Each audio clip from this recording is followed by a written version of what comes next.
Berthold Meyer est suisse, il est né avec une seule main, ce qui l'a amené à se spécialiser dans la science des prothèses. Ces dernières années, il a participé à la création d'un homme bionique. Celui-ci sera exposé à partir d'aujourd'hui au Musée des sciences de Londres.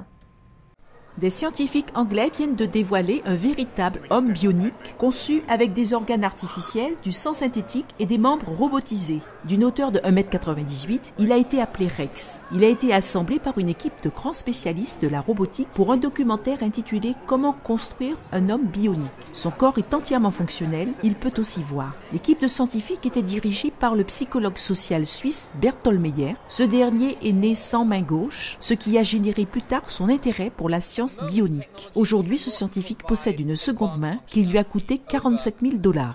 Actuellement, il exprime son enthousiasme face à l'avancée de la technologie des prothèses humaines.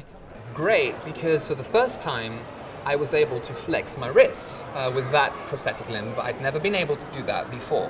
Cette prothèse m'a permis pour la première fois de fléchir le poignet. Je n'avais jamais pu faire cela auparavant. Avant, c'était un peu frustrant de s'entendre dire que la technologie n'était pas disponible ou que lorsqu'elle était disponible, elle était si chère qu'une personne ne peut pas dépenser autant d'argent.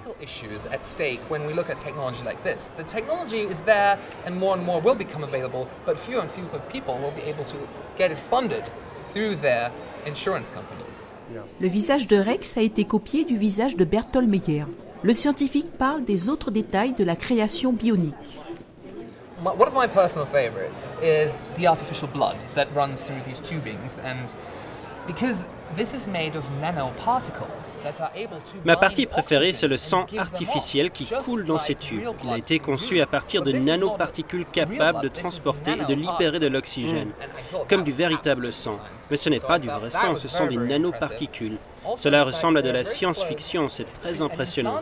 Et ils sont très proches de pouvoir implémenter un rein artificiel qui serait capable de remplacer un véritable rein. Ce genre de technologie peut apporter de véritables avantages, de pouvoir implanter un rein.